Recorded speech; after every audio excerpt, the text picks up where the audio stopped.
আল্লাহ তুমি সবার মালিক, আল্লাহ তুমি সবার মালিক, তুমি মেহেরবান।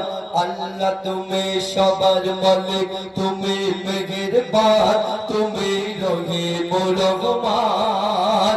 কি তোমার শান, তুমি করলে মোদের দান, তোমার পবিত্র কোরআন। আল্লাহ তুমি সবার মালিক, তুমি মেহেরবান, তুমি রহিম রহমান। কি তোমার শান, তুমি করলে মোদের দান, তোমার পবিত্র কোরআন। আল্লাহ তুমি সবার মালিক। আল্লাহ রাব্বুল আলামিন এই দুনিয়াকে বড় সুন্দর করে সৃষ্টি করেছে, এই দুনিয়াকে বড় সুন্দর করে সাজিয়েছে, কিন্তু এই দুনিয়ার চেয়ে আরো একটা সুন্দর জিনিস আল্লাহ সৃষ্টি করলেন। সেটা কি বলছে শুনুন। ये दुनिया के सजाले खूब सुंदर, ये दुनिया के सजाले खूब सुंदर,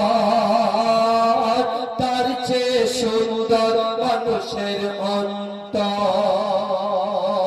এই দুনিয়ার চেয়ে মানুষের অন্তরটাকে সুন্দর কেন বলা হলো?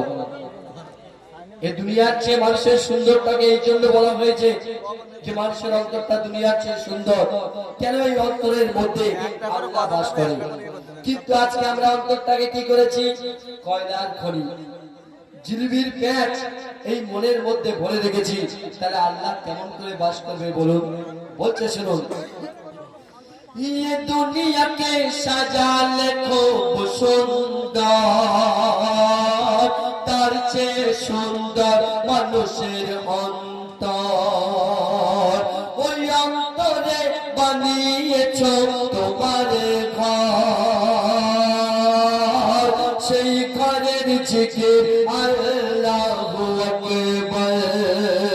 আর চাঁদ সূর্য আকাশ জমে, চাঁদ সূর্য আকাশ জমে গায়ে তোমার গুণগান, তুমি আল্লাহ সুবহান। মোরা ভাগ্যবান, তুমি করলে মোদের দান।